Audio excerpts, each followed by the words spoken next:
दवा के रासायनिक फॉर्मूलों के आधार पर आप जान पाएंगे कि कौन सी दवा किस बीमारी के लिए उपयोगी है।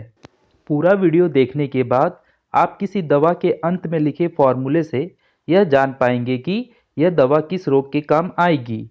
लेकिन उससे पहले अगर आपने अपने चैनल फार्मेसी ज्ञान को अभी तक सब्सक्राइब नहीं किया तो उसे ज़रूर सब्सक्राइब कर ले और बेल आइकन को भी प्रेस कर ले ताकि फार्मेसी एजुकेशन से जुड़ी इंपॉर्टेंट क्वेश्चन की अपडेट आप तक सबसे पहले पहुंचे। चलिए शुरुआत करते हैं हमारे पहले ड्रग्स से।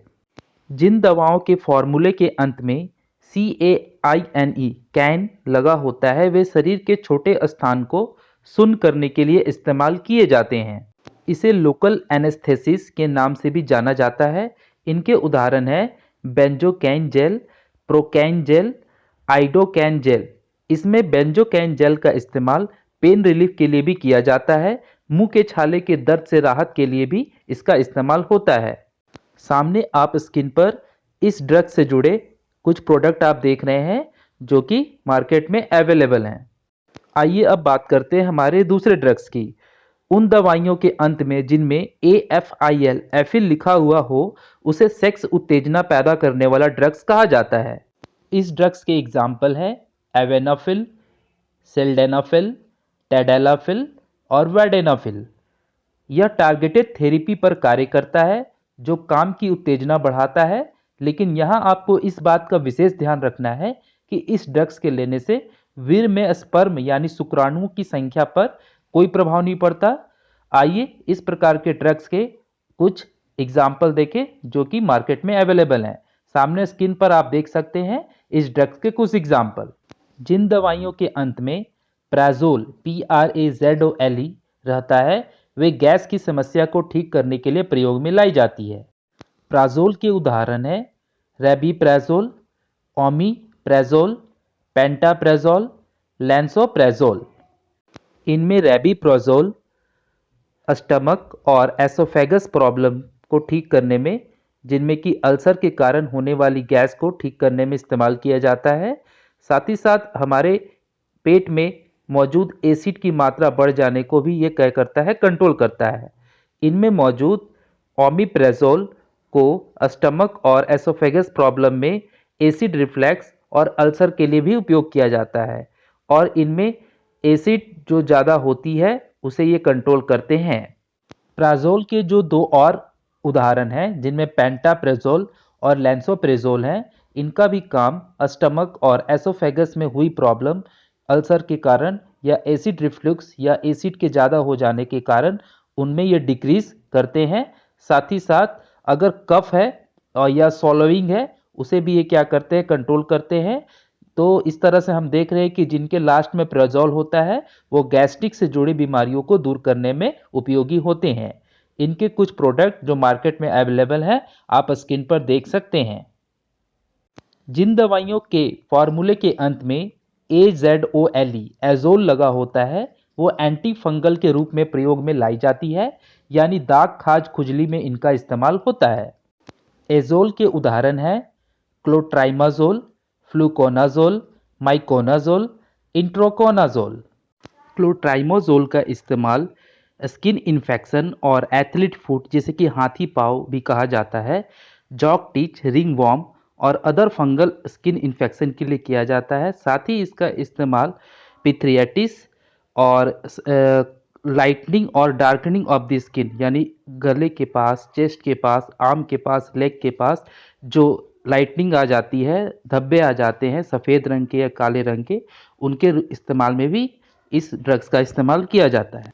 फ्लूकोनाजोल का इस्तेमाल फंगस और ईस्ट इन्फेक्शन दोनों के रोकने के लिए किया जाता है और साथ ही साथ ये growth of certain type of fungus यानी कि फंगस और ईस्ट के ग्रोथ को ये क्या करते हैं, स्टॉप करते हैं। वहीं माइकोनाजोल का इस्तेमाल जो है वो एंटी फंगल के रूप में होता है और इसे रिंग वॉर्म, पिट्रियास्टिक और ईस्ट इन्फेक्शन को दूर करने के लिए भी किया जाता है।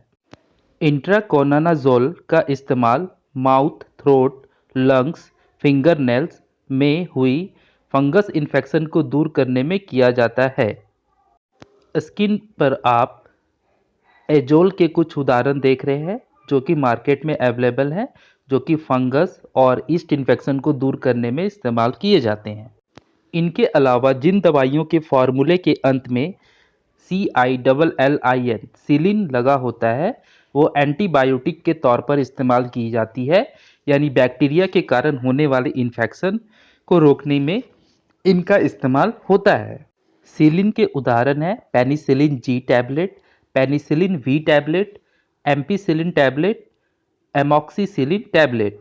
पेनिसिलिन जी टैबलेट का इस्तेमाल बहुत सारे एंटीबायोटिक के तौर पर होता है, जिनमें strep infection, meningitis, anthrax, pneumonia, gonorrhoea and syphilis के इन्फेक्शन में इसका इस्तेमाल होता है।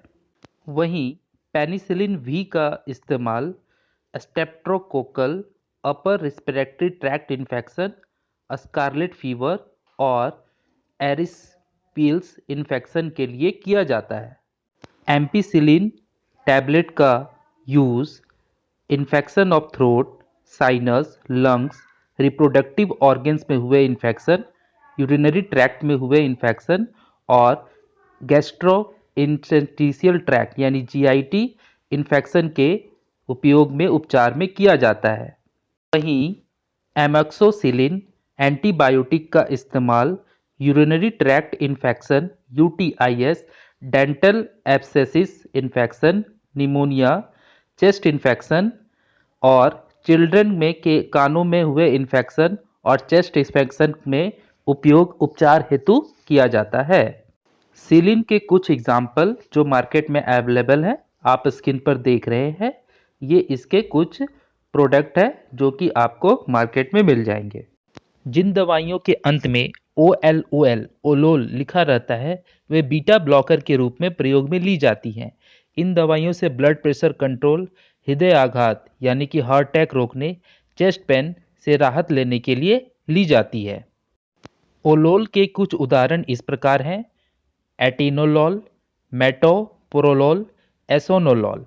एटिनोलॉल जो है वह हाई ब्लड प्रेशर और हार्ट डिजीजेस, हार्ट अटैक और स्ट्रोक को कंट्रोल करने के लिए लिया जाता है। वहीं मेटानाप्रोलोल का इस्तेमाल भी हार्ट अटैक और चेस्ट पेन के लिए, जिसे कि एंजीना भी कहा जाता है, उसके रोकथाम में ली जाती है। ओलोल का जो एग्जाम्पल है एसोनोलॉल, इसका इस्तेमाल हाई ब्लड प्रेशर को कंट्रोल करने के लिए, जिसमें सर्जरी जब हो रही होती है उस समय अगर हाई ब्लड प्रेशर हो रहा है उस समय इस्तेमाल किया जाता है।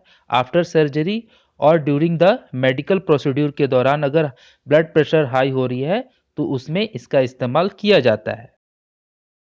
उसके बाद जिन दवाइयों के अंत में CYCLINES साइक्लिन्स लिखा हुआ होता है, वह बैक्टीरिया के संक्रमण को खत्म करते हैं।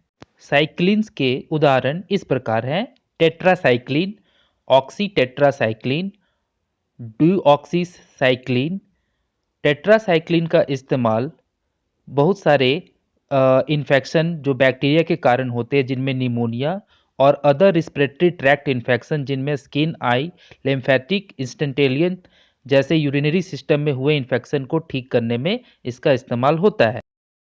वहीं साइक्लिन्स के दूसरे एग्जाम्पल ऑक्सीटेट्रासाइक्लिन का इस्तेमाल चेस्ट इन्फेक्शन, जिनमें निमोनिया और माउथ इन्फेक्शन जो बैक्टीरिया के कारण होती है, उनको किल करने में, उनको स्टॉप, बैक्टीरिया को ग्रोथ को स्टॉप करने में इनका इस्तेमाल किया जाता है। वहीं डॉक्सीसाइक्लिन का इस्तेमाल स्किन इन्फेक्शन, चेस्ट इन्फेक्शन और डेंटल इन्फेक्शन, साथ ही साथ सेक्सुअली ट्रांसमिटेड इन्फेक्शन STIs और दूसरे अदर रेयर इन्फेक्शन को ठीक करने में इसका इस्तेमाल किया जाता है। साथ ही साथ मलेरिया के से बचाव के लिए भी इसका इस्तेमाल किया जाता है। जिन दवाइयों के अंत में फ्लॉक्सासिन होता है, उसे ग्राम पॉजिटिव और ग्राम नेगेटिव बैक्टीरिया को किल करने में प्रयोग में लाया जाता है। ये भी प्रीवियस जैसे ड्रग्स के जैसा ही अपना एक्शन दिखाते हैं। फ्लॉक्सासिन के कुछ उदाहरण इस प्रकार है: नॉरफ्लॉक्सिन, जिसे कि नॉरफ्लॉक्स TZ भी कहा जाता है, ofloxacin, ciprofloxacin. Norfloxacin is given to treat urinary treat infection, यानी कि यूरिनरी में जो इन्फेक्शन हो जाती है उस सिस्टम में, उसे ठीक करने में इसका इस्तेमाल होता है। साथ ही ये किल करते हैं बैक्टीरिया को जो इन्फेक्शन को पैदा करते हैं। वहीं ऑफ्लैक्सिन जो हैं वो स्किन, ब्लैडर, रिप्रोडक्टिव ऑर्गन्स और प्रोस्टेट मेल रिप्रोडक्टिव ग्लैंड जिसे जो होता है उसमें हुए बैक्टीरियल इन्फेक्शन को ठीक करने में इनका इस्तेमाल किया जाता है। वहीं सिप्रोफेलैक्सोसिन का इस्तेमाल चेस्ट इन्फेक्शन जिसमें निमोनिया भी शामिल है, skin, bone infection, sexually transmitted infection, STIs, conjugative eye infection और ईयर इन्फेक्शन जो बैक्टीरिया के कारण होते हैं उनको ठीक करने में इनका इस्तेमाल होता है। इस वीडियो से संबंधित सुझाव कमेंट बॉक्स में ज़रूर दें। वीडियो को लाइक करना ना भूलें और दोस्तों के बीच ज़रूर शेयर करें। और अभी तक चैनल को सब्सक्राइब नहीं किया है तो ज़रूर सब्सक्राइब कर लें, ताकि जब इस तरह के इंपॉर्टेंट वीडियो की अपडेट आए तो आपको उसकी नोटिफिकेशन मिल सके। मिलते हैं नेक्स्ट वीडियो में। Bye bye.